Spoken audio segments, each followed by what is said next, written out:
de número 4. Nós vamos fazer a leitura de alguns versículos, de forma que eu gostaria que os irmãos mantivessem a Bíblia aberta. 2 Coríntios, capítulo de número 4. Os irmãos acharam? Diz assim o versículo de número 1.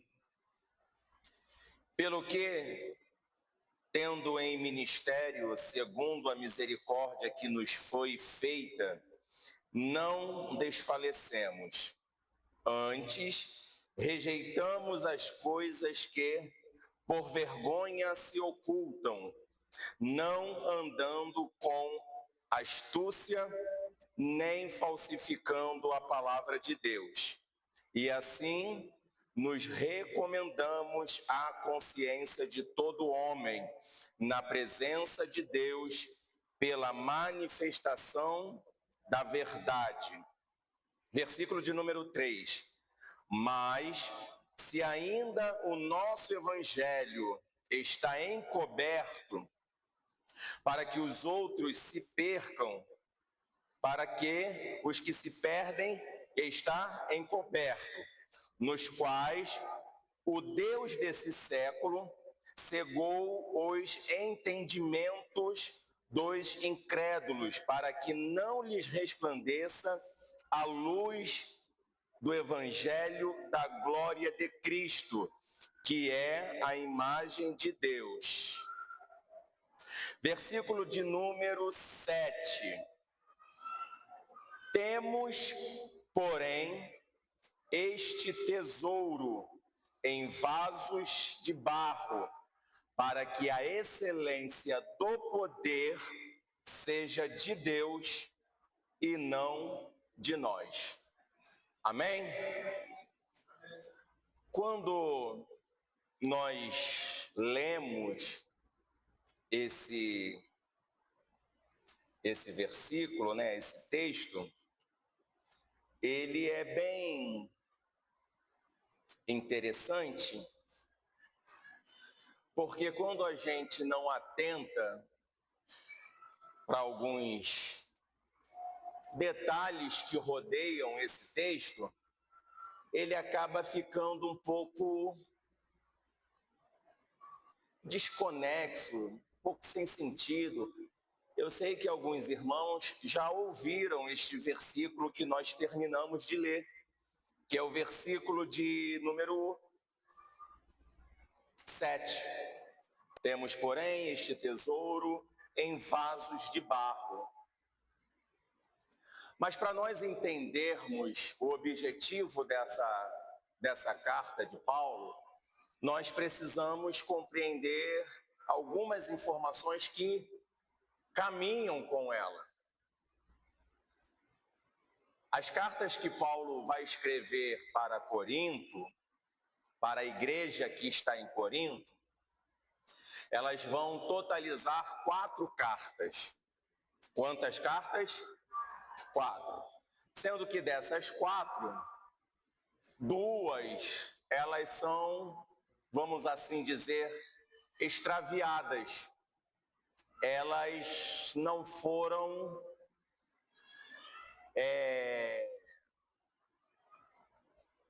guardadas de forma que nós pudéssemos utilizá-la na inserção do cânon da Bíblia Sagrada.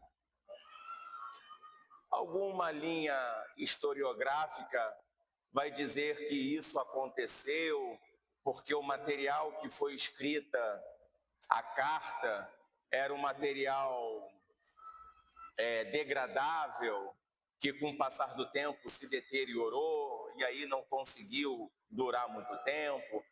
Alguma outra linha de história vai dizer que essas 2 cartas que se perderam eram cartas muito específicas para a igreja que estava em Corinto, de forma que não seria interessante incluí-la na Bíblia Sagrada, E era como se Paulo tivesse escrito algo específico para a igreja na rua Itaó, não fosse para a igreja do Rio de Janeiro.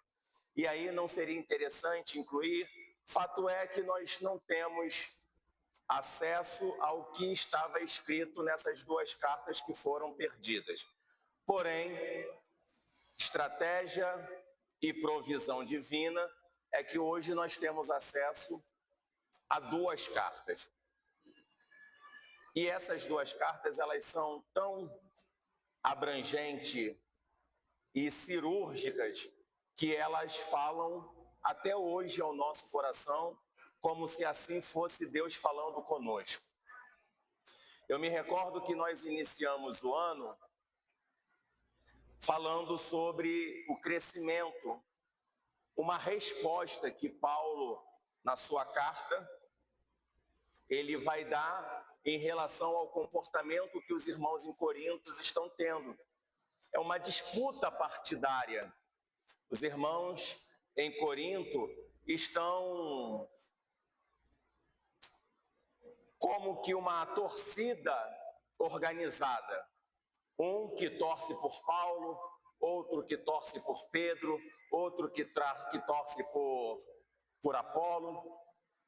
Fato é que Paulo vai escrever e vai dizer, olha, um planta, um rega, mas independente do que cada um vai fazer, quem vai dar o crescimento é o dono da obra. E aí a gente já começou a mergulhar nessa proposta de entender que independente daquilo que nós venhamos a fazer, não é pela nossa graça, não é pelo nosso mérito, não é pelas nossas habilidades, não é pela nossa competência.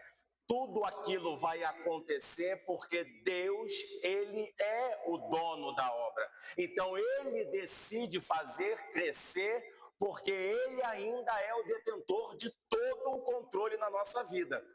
Justamente para tirar de nós qualquer vaidade, qualquer orgulho, qualquer autorreconhecimento em dizer, olha, viu como o fogo desceu? O fogo só desceu porque eu preguei. Aí a irmãzinha do lado vai falar assim, não, o fogo desceu porque eu estava em jejum. Aí a outra do lado vai falar assim, não, o fogo desceu porque você estava em jejum, ele pregou, mas quem estava de joelho era eu. Aí parece que Deus entra no meio dessa conversa e fala, nem você que pregou, nem você que jejuou, muito menos você que dobrou o joelho. O fogo desceu porque a igreja ainda é minha. E é assim que é, irmãos.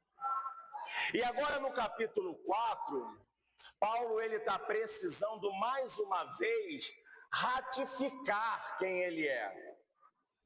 E está surgindo dentro da igreja em Corinto alguns questionamentos a respeito do chamado de Paulo.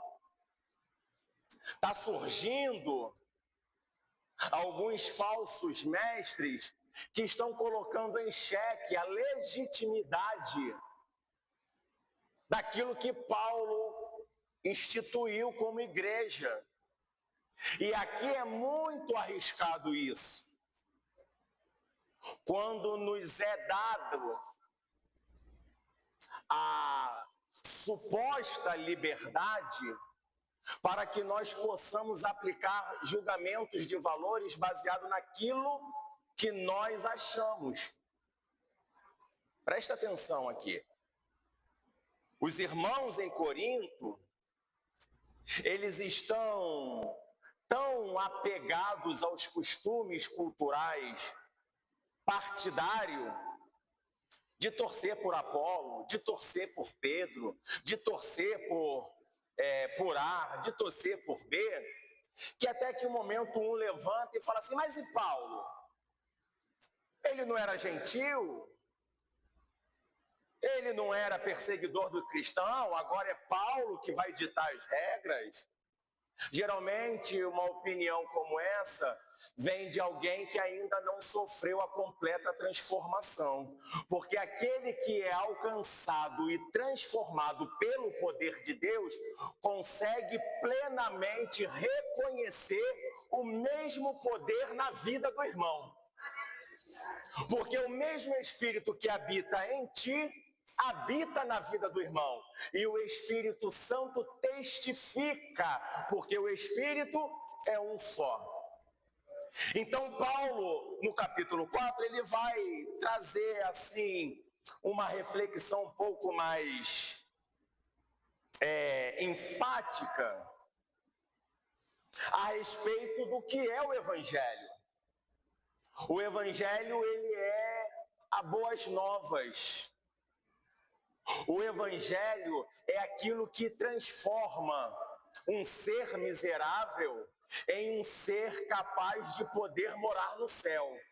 O Evangelho é aquele que pega um homem no lamaçal do pecado e coloca ele no caminho de Deus rumo à salvação. O Evangelho, ele é tão glorioso que não olhou para a cor dos nossos olhos, não olhou para a nossa condição social, não olhou para a nossa árvore genealógica, não olhou para o nosso endereço. Ele foi lá, nos alcançou, nos redimiu e nos colocou no plano da salvação de Deus. E agora chega no versículo 7 do capítulo 4, e Paulo vai usar uma expressão que Corinto entendia. Corinto é uma cidade próspera, comercial. Corinto é uma cidade litorânea, uma cidade movimentada, uma cidade com um comércio muito forte de artesanato. Então, Paulo vai usar uma linguagem que os irmãos em Corinto compreendam.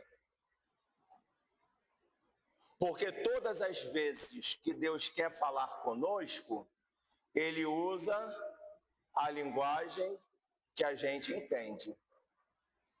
Engana-se o homem e a mulher que acha que Deus fala de forma difícil. Todas as vezes que Deus quiser falar comigo, Ele vai falar de um jeito que eu entenda. Vê Samuel? Samuel ainda jovem. Ele está deitado, provavelmente para dormir, para descansar. A voz vai chamar Samuel. Ele não vai entender na primeira vez. Ele não vai entender na segunda vez. Mas na terceira vez, Deus vai usar o profeta, o sacerdote Eli, para falar: olha, Samuel, isso aí é Deus falando. A próxima vez que te chamar, você diz: fala que teu servo ouve. Então observe que para Deus, Ele não está apegado ao seu status físico, porque se Samuel está cansado, prestes a dormir, Deus ainda fala com Samuel. Se Samuel é novo e ainda não compreende a voz de Deus, Deus ainda fala com Samuel. Se Samuel terminou o segundo grau ou está fazendo o seu doutorado, Deus ainda fala com Samuel. Se Samuel ainda não é alfabetizado ou ainda não sabe falar a língua dos anjos, Deus ainda fala com Samuel. Eu não sei qual é a desculpa que você está inventando para dizer que não está ouvindo Deus falar. E Deus está falando comigo e contigo. Eu ainda falo contigo do jeito que você sabe entender e compreender a minha voz. Isso aqui é bom a gente entender, porque na primeira vista parece que Samuel é uma criança, que aos nossos olhos, como que Deus vai falar com uma criança? Vai falar porque se ele tem mensagem, se ele tem propósito, Ele vai exatamente descer ao seu nível para que você compreenda. É isso que é brilhante na divindade. É um Deus celestial, sobrenatural, que desce até o nosso nível somente para dialogar conosco. Não vê Adão e Eva? No cair da tarde, Deus ia lá, se despia de toda a sua glória. E aí, vamos conversar? Já pararam para analisar que coisa maravilhosa é isso? E agora Paulo vai usar essa expressão. Vasos, excelência. Para a gente entender essas expressões que Paulo vai usar, a cidade de Corinto é uma cidade forte comercialmente, principalmente com produtos de artesanato. E quando a gente fala de artesanato nessa época, a gente vai falar de vasos. É inevitável a gente falar de artesanato nesse período sem compreendermos a funcionalidade que um vaso exercia naquela época e ainda exerce até hoje.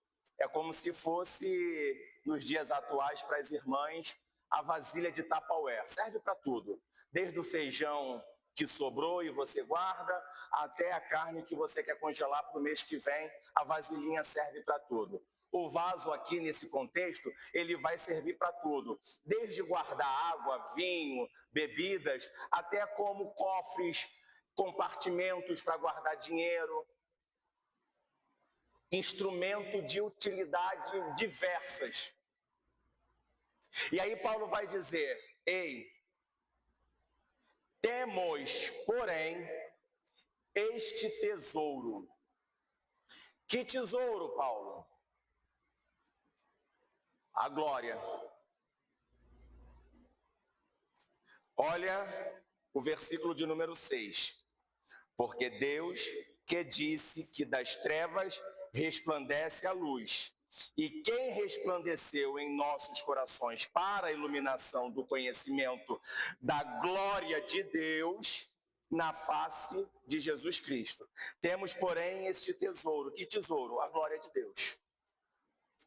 Aonde que nós guardamos esse tesouro? No vaso. Aí agora eu quero que você redobre a sua atenção. Porque se tem uma estratégia muito intensa que Satanás se utiliza, é destruir as nossas convicções de quem nós somos. Isso é uma estratégia que ele usa desde o Éden. Deus forma o Éden, coloca Adão e Eva, e a convicção de que eles foram postos ali para dominar. Satanás se utiliza da serpente e fala, mas será que é isso mesmo? Começa a deturpar as convicções que Deus havia dado para Eva e para Adão. E eu te garanto que em determinados momentos da nossa vida, da nossa adversidade, do nosso dia a dia, por inúmeras vezes nós somos pegos questionando a nós mesmos se estamos no caminho certo, se foi Deus mesmo que falou, se aquilo que Ele prometeu vai acontecer mesmo. Fato é que basta demorar 1 minuto, a gente já começa a questionar a promessa. Ih, está demorando. Eu acho que Deus não vai mais cumprir. Eu acho que Ele falou, mas Ele se equivocou. É o quê? É Satanás trabalhando para destruir as nossas convicções. Será que foi Deus que me chamou mesmo? Senhor, mas a luta está tão forte que eu estou achando até que o Senhor confundiu de endereço. Aí eu vou pegar o gancho no que o Leonardo falou. Tem hora que a gente olha para o espelho e fala assim, eu acho que o Senhor confundiu a luta. Essa luta aqui o Senhor tinha que mandar para o lutador de MMA, eu sou só crente. Mas Deus está falando assim, não, eu entreguei para você porque eu sei que você tem força suficiente para suportar. Só que olha a expressão que Paulo vai usar, vaso. Vaso. E aí eu te pergunto, a quem é comparado ao ser, ao objeto vaso? Nós. Deus, quando vai conversar com Jeremias, ele vai fazer o quê? Jeremias, desce lá na casa do olheiro que eu quero conversar com você. E eu acho linda essa passagem, porque Deus ele não usa só uma metáfora, mas ele usa o visual. Jeremias, está vendo ali o olheiro trabalhando no vaso? Sim, Deus. Então, a casa de Israel é igualzinha na minha mão. E aí parece que Deus, em alguns momentos da nossa vida, ele faz isso com a gente. Ele vem cá, vamos conversar. Vamos conversar onde, Deus? No restaurante? Na pizzaria? Não. Vamos conversar onde? Você tomando um açaí? Não. Vamos conversar lá na casa do olheiro. Vamos conversar lá na casa do olheiro, porque lá na casa do olheiro você vai entender exatamente o que eu tenho para tratar com você. Só que para a gente entender, e eu quero que você alcance a preciosidade dessa mensagem, que quando Jeremias ele olha para o olheiro trabalhando no barro, naquele momento ali do olheiro modelando o barro já passou por inúmeros processos, irmãos. Para o olheiro chegar na mão para o barro chegar na mão do olheiro, o barro já passou por muitos processos.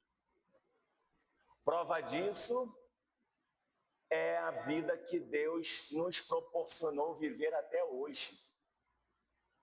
Porque se eu perguntar aqui aos irmãos, quem está nas mãos do olheiro, eu serei o primeiro a levantar a minha mão.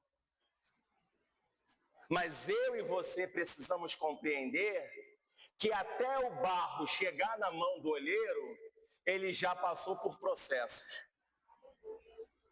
Primeiro processo, o barro é um material extraído, ele é um material formado de acúmulo de minerais. É um material que geralmente surge às beiras dos riachos e dos lagos. Aquela lama vai se acumulando, até que alguém passe, olhe e veja um potencial de barro. Tem inúmeros tipos de argila, vermelha, verde, cada uma para um determinado tipo de cerâmica, mas eu quero que os irmãos se atenham à matéria-prima barro. E a primeira coisa que o olheiro vai fazer depois de tirar o barro da natureza, ele vai amassar. Porque quando o olheiro começa a amassar o barro, ele tira do meio do barro todas as impurezas. Nesse barro que é retirado da natureza nos primeiros momentos, ele vem acompanhado de galhos, ele vem acompanhado de pedras. Os irmãos já entenderam onde eu quero chegar, né? Somos vasos, sim ou não? Somos vasos, sim ou não? Pronto.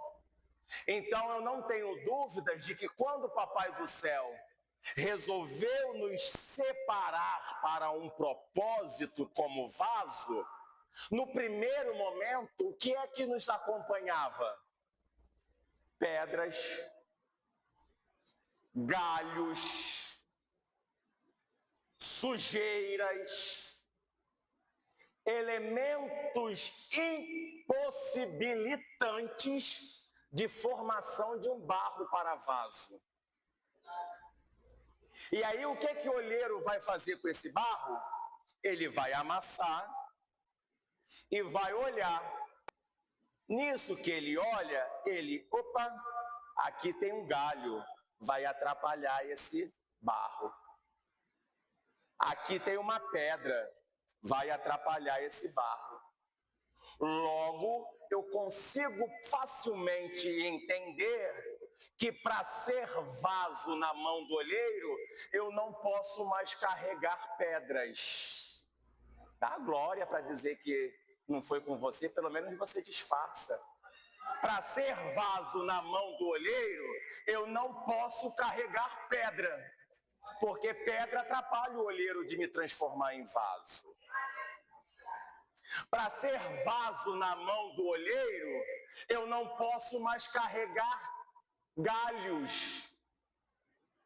Porque eu entendo que para ser um barro moldado na mão do olheiro, eu não preciso mais andar com galhos. E a gente sabe que pedra não combina com vaso. Galho não combina com vaso. O olheiro vai, tira esses materiais, amassa aqui, amassa ali. E aí depois, sabe o que o olheiro faz? Joga água. Parece que vai desfazer todo aquele barro. Joga água. É aquele momento que a gente já está na mão do olheiro, ele já tirou os galhos, ele já tirou as pedras, e a gente olha e fala o quê? Pronto, agora eu vou ser vaso. Aí Jeová vem e joga água. Para que ele joga água? Para que haja um processo de decantação. O que serve para ser barro desce, e o que não serve para ser barro sobe, é revelado. Aí o olheiro deixa lá na água por um tempinho, para que o barro revele que é barro, e para o que é impureza, revele o que é impureza. Quem nunca passou por um processo como esse? De ser pego pelo olheiro, ter tirado as pedras e os galhos, e na hora de acharmos que Deus vai soprar o nosso nome pelos 4 cantos dessa terra, Jeová vai lá e joga água. Mas repare, essa água aí não é para desfazer o barro, não. É para revelar o que é barro e o que é impureza. A água serve para limpar e para revelar o que é barro para ser vaso e o que é impureza para atrapalhar o vaso. Tá bom. E agora, Deus, vai fazer o quê? Vou tirar o excesso de água. Vou tirar o excesso de água e vou amassar mais um pouquinho. Para que, Deus? Se já tirou pedra, já tirou galho, já jogou água. Vou amassar mais um pouquinho e vou esticar esse barro. Quando o olheiro estica o barro sobre a mesa, ele vem com um instrumento como se fosse uma gilete, bem cirúrgico, e vai fazendo assim, ó. Picando o barro. E sabe o que acontece? Se tiver uma pedrinha minúscula que seja, o que acontece? Aquele picotar da gilete estala. E aí o olheiro sabe que ainda tem impureza no barro, que sobreviveu à retirada dos galhos, à retirada das pedras, a água, e a pedrinha ainda estava ali. É aquele momento que o barro está passando no miudinho de Jeová, e de vez em quando dá aqueles gritinhos: ai, ai, tá doendo aqui, tá doendo ali. Todo mundo está olhando de fora e está achando que o barro já está pronto. Mas o olheiro que está trabalhando no barro, que vai lá nos mínimos detalhes, ele sabe exatamente aonde está a impureza que vai atrapalhar aquele barro de ser vaso. Então não se preocupe se o olheiro está tratando bem detalhadamente. É porque ele sabe o propósito que o vaso precisa desempenhar. E para ser vaso na mão do olheiro não pode ter impureza. Tirou tudo, não tirou? As pedrinhas, os minúsculos. Está pronto o barro? Não. Agora o olheiro vai pegar uma lona e vai fazer o quê? Cobrir o barro. Vai esconder o barro, para que haja um mínimo de oxigênio nesse material. Por que eu estou detalhando essas fases do barro? Para que nós possamos compreender que para carregar A glória de Deus não pode ser qualquer vaso. Tem que ser um vaso retirado, tratado, limpo, moldado, amassado pelo olheiro. Após esse processo de cobertura e retirada de oxigênio, aí é que o olheiro vai temperar o barro. Ele vai dar doses necessárias para que o barro seja vaso. Entenda que Deus sabe exatamente a medida que você precisa. É engano do adversário achar que você foi esquecido no processo da cobertura, que você foi esquecido no momento que Deus te ocultou, que você foi esquecida no momento em que Deus te escondeu. Deus, ele te escondeu para te proteger. Deus, ele te escondeu para te preparar.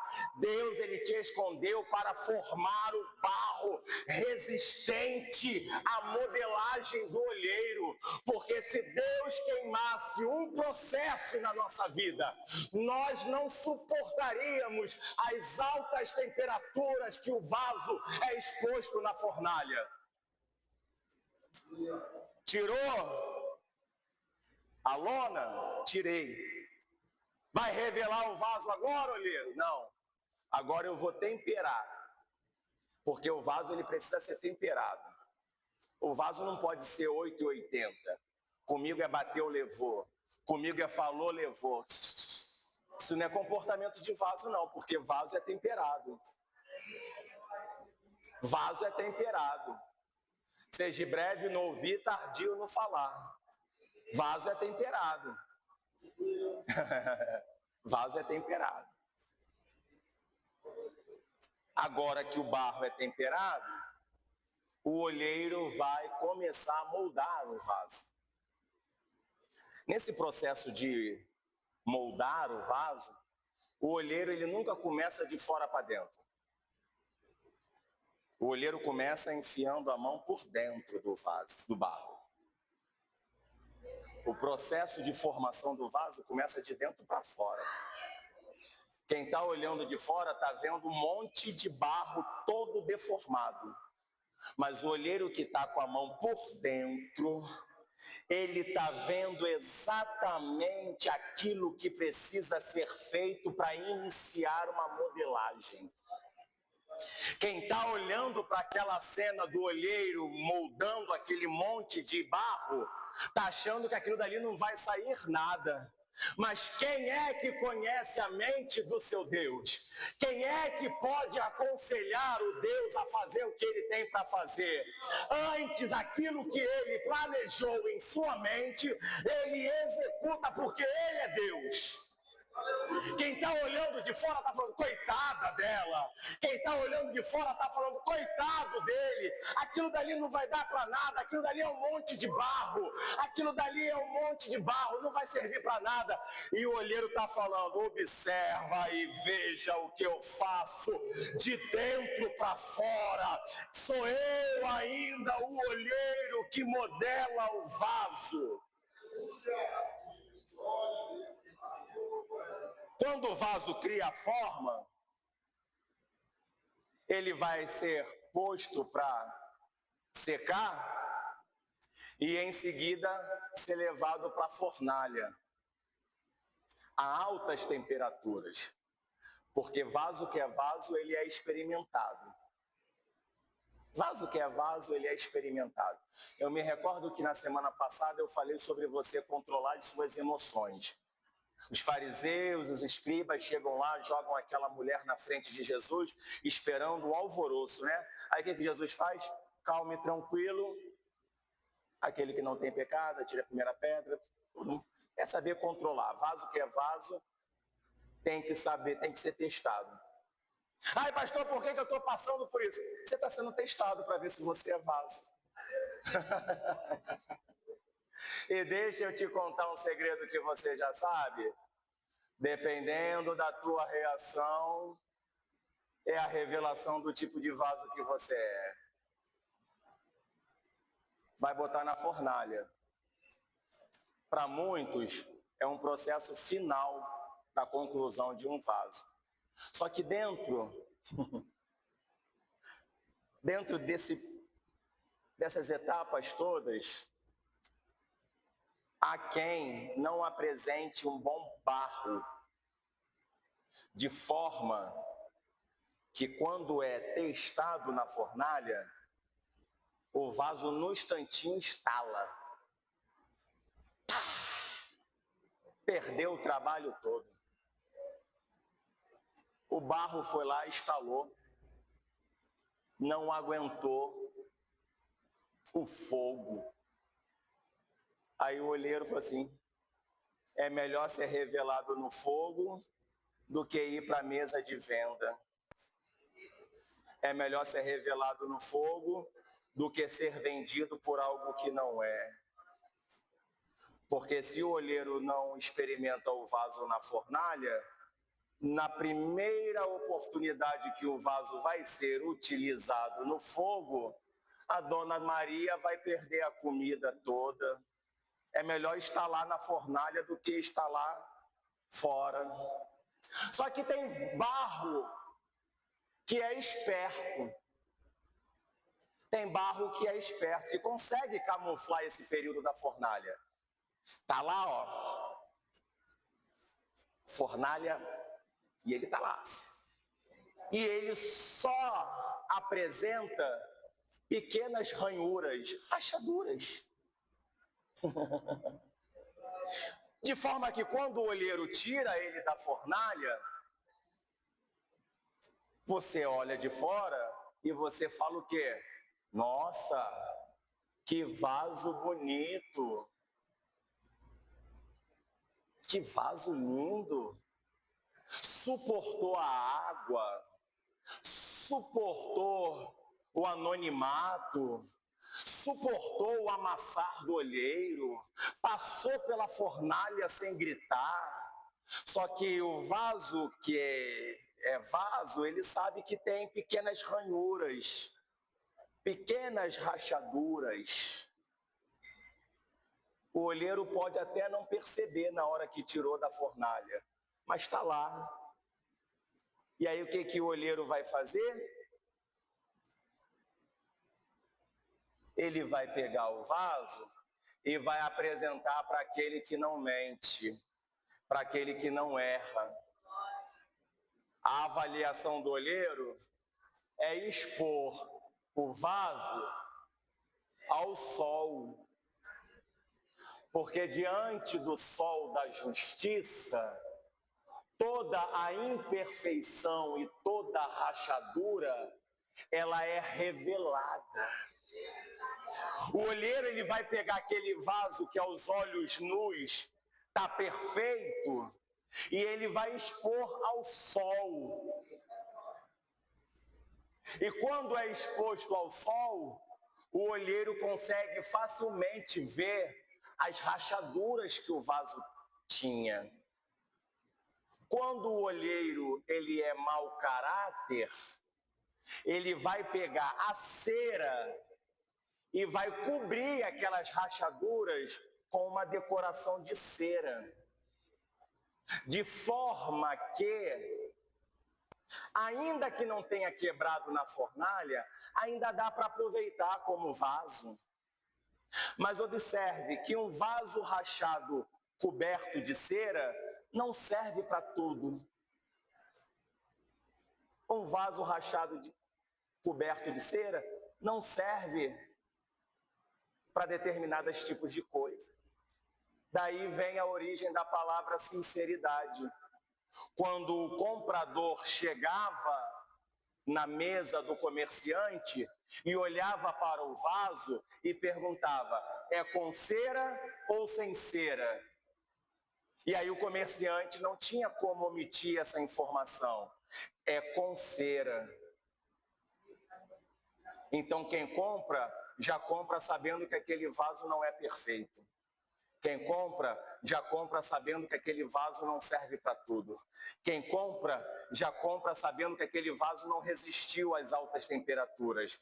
Mas aquele que suportou todo o processo na mão do olheiro e foi exposto ao calor da fornalha e saiu como um vaso aprovado e honrado na mão do olheiro, quando é questionado se é com cera ou se é com cera ou sem cera, você pode dizer: é sem cera, porque sobre mim não há máscara, não há maquiagem, não há nada que obstrua o processo que o olheiro fez na minha vida. Agora observe de que nós estamos falando de um material extraído da natureza. É barro, é algo que todo mundo pisa, é algo que não tem valor até ser moldado pelo olheiro. Quem olha para um barro na beira do riacho vai encontrar um monte de lama, mas após ser trabalhado pelo olheiro, aquele barro vai se transformar em vaso. E é aí que Paulo usa a expressão: temos este tesouro em vasos de barro, porque o valor não está no vaso. O valor não está na matéria-prima do vaso. O valor não está naquilo que você é. O valor não está naquilo que você conquistou. O valor não está naquilo que você se tornou. O valor está naquilo que você carrega. É por isso que o teu adversário, ele não consegue compreender como sendo um ser tão frágil, tão imperfeito, tão impuro, tão cheio de defeitos, mas ainda assim o Espírito de Deus escolheu a minha vida para habitar. É isso que Paulo está falando. É um choque de realidade para nós entendermos quem nós somos, mas ao mesmo tempo para reconhecermos a grandiosidade daquilo que nós carregamos. Talvez se você avaliasse o seu valor por aquilo que você é, se você avaliasse o seu valor por aquilo que você tem, se você avaliasse o seu valor pelo endereço que você mora, pela mãe que você tem, pelo pai que você tem, o seu valor provavelmente seria comparado ao de um barro. Porque quem olha para um vaso de barro não dá valor nenhum. Quem olha para um vaso de barro não dá honra nenhuma. Basta conversar com as donas de casa. Você pega um vaso e coloca no meio da tua sala. Todo mundo vai passar para lá e vai te chamar o quê? De doido. Agora pega um arranjo bonito e coloca. O que é que valoriza o vaso? É aquilo que ele carrega. O valor sobre a tua vida está sobre aquilo que você carrega. Não é pelo que você é, não é pela matéria-prima que você foi feito, porque eu e você fomos feitos do pó da terra. Eu e você não valíamos e não valemos nada. Mas aquilo que o Espírito do Senhor colocou sobre a tua vida, Satanás nenhum pode roubar. Quem olhava para você há um tempo atrás, talvez avaliasse pelo valor do barro. Mas a partir do momento que você levantou a sua mão e entregou a sua vida para Cristo, e o Espírito do Senhor se apoderou de ti, aí sim o teu valor foi aquele que Cristo pagou na cruz do Calvário. O valor não está no vaso. O valor está naquilo que o vaso carrega. E aí eu quero te perguntar, você ainda é vaso? Então suporta mais um pouquinho. Suporta mais um pouquinho. Talvez eu esteja pregando para pessoas aqui nesta noite que estão no processo em que o olheiro está tirando os galhos, as pedras. Ele está pisando, mas ele está trabalhando. Ele está pisando, mas ele está planejando. Ele está pisando, mas ele está arquitetando o vaso que ele vai fazer sobre a tua vida. Talvez você esteja num processo minucioso, aonde o olheiro está tratando com você lá no particular e está tirando aquelas pedrinhas miúdas que só o olheiro e você sabe que tem. E quem está olhando de fora está até falando, meu Deus, mas aquele olheiro está perdendo tempo, catando pedrinha no meio do barro. Mas o barro que é barro, sabe que o olheiro não faz nada sem propósito, que ele está trabalhando no barro para transformar ele num vaso de excelência, num vaso de resistência, num vaso capaz de suportar a fornalha, num vaso capaz de carregar a glória de Cristo sobre ele e ainda assim dizer, não vivo eu, mas Cristo vive em mim. Aguente o processo, barro, porque o olheiro não faz nada sem propósito. O olheiro não faz nada sem propósito. O vaso é valorizado pelo que ele carrega. Tão certo quanto esta palavra, ela é de instrução, ela também é de reflexão. Que tipo de vaso é você hoje? É um vaso cheio de cera? Que a gente olha e é bonitão, um vaso cheio de cera. É um vaso bonito. Mas que se for exposto ao calor, a cera derrete. Ou você é um vaso cru como um barro, mas que quando é cheio da presença de Deus, transborda essa glória que te enche e todos à sua volta é alcançado pela presença que você carrega. Eu posso responder isso por você hoje. Prova de que você é vaso é que você está aqui hoje na olaria de Deus. Prova de que você é vaso é que você não abriu mão do processo que o olheiro colocou sobre a tua vida para que você fosse um vaso de honra. Prova de que você é um vaso é que você não abriu mão do momento em que o olheiro amassou. É por isso que você é vaso. Eu posso responder isso para você. Porque é fácil a gente julgar um barro quando ele está informe. É fácil a gente julgar um vaso quando ele ainda não tem forma. Difícil a gente reconhecer quando o vaso já está formado na mão do olheiro. É difícil admitir que o irmão que está do teu lado é vaso. Tanto quanto você. Mas Deus nessa noite nos trouxe aqui para nos fazer lembrar quem nós somos. Deus precisava lembrar quem é que nós somos. E para não perder o costume.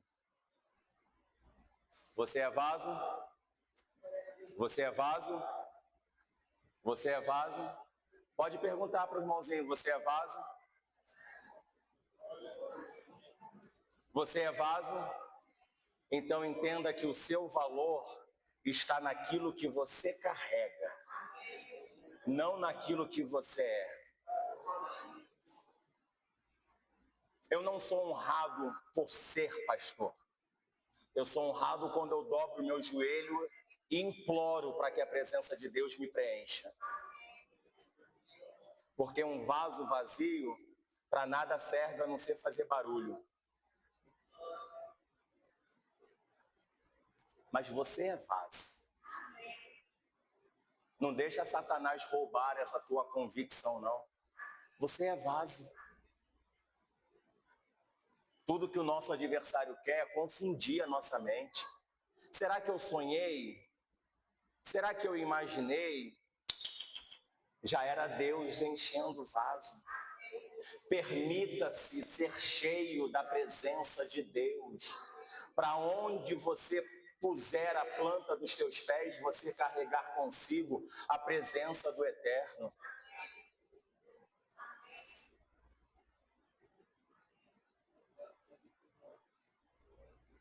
Para não perder o momento doutrinário, já que nós entendemos que somos vasos, aí agora é uma pergunta reflexiva.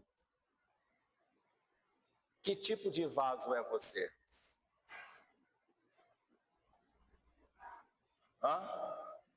Pode responder para você, não precisa responder para mim não, que isso é muito íntimo e pessoal.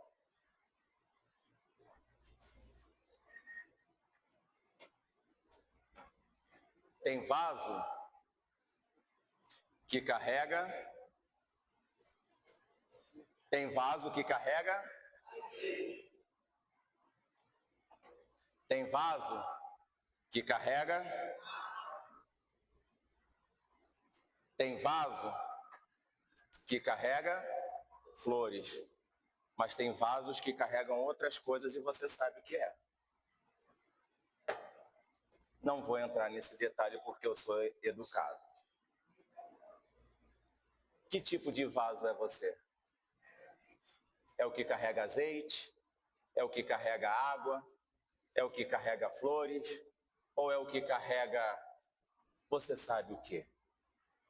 Porque ele também é vaso.